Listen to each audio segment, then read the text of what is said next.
Friends మీరు Shadnagar ME junction రాగానే towards కమ్మదం రూట్లో వస్తే ఈ డెవలప్మెంట్ అండి. ఈ రూట్లో ఏంటంటే బాగా రెసిడెన్షియల్ యాక్టివిటీస్ కావచ్చు, కమర్షియల్ యాక్టివిటీస్ బాగా స్ప్రెడ్ అయ్యే స్కోప్ చాలా ఉందన్నమాట. ఎందుకంటే ఇక్కడ అపార్ట్మెంట్స్ కూడా వెరీ సూన్ లాంచ్ అవుతుందన్నమాట.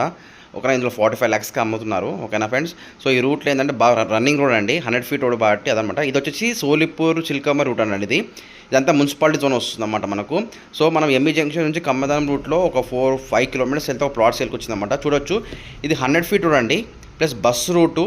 చాలా పబ్లిక్ ఫ్లో చాలా ఉంటుంది కాబట్టి రెసిడెన్షియల్ పర్పస్ కావచ్చు, కమర్షియల్గా కావచ్చు, ఈ రూట్లో బాగా డెవలప్మెంట్ స్కోప్ చాలా ఉందన్నమాట.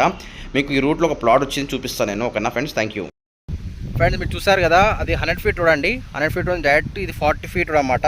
ఇట్లా మనం స్ట్రైట్ రాగానే ఇదండి plot. 165 squares west facing plot అనమాట. 40 feet రోడ్ అనుకుని ఉందన్నమాట ప్లాట్. ఎగ్జాక్ట్లీ హైవే నుంచి ఎగ్జాక్ట్లీ ప్లాట్ వరకు 5 kilometers వస్తుందండి. ప్రైస్ వచ్చేసి 10,000 రూపాయలు per square yard అండి. 10,000 rupees per square yard. Slight negotiable అయితే ఉంటుంది అన్నమాట. చూడొచ్చు, మొత్తం గ్రీనరీ ఉందండి వెంచర్ మొత్తము. ఓకే ఫ్రెండ్స్, ఇంట్రెస్ట్ కాల్ చేయొచ్చండి. మనం షాద్నగర్ మెయిన్ ఎంఈ జంక్షన్ నుంచి ఈ రూట్కి 100 feet రోడ్ వస్తాం కదా, స్ట్రైట్ రాగా కమ్మదం విలేజ్ దాటంగానే కమ్మదం విలేజ్ నుంచి 1 kilometer వస్తే ఈ వెంచర్ అనమాట. ఓకేనా ఫ్రెండ్స్, మీకు నేను ఓకేనా, ఇది మంచి ప్రోడక్ట్, DTCP అప్రూవ్ లేవట్టు. ఇంట్రెస్ట్ ఉంటే కాల్ చేయండి. Thank you very much.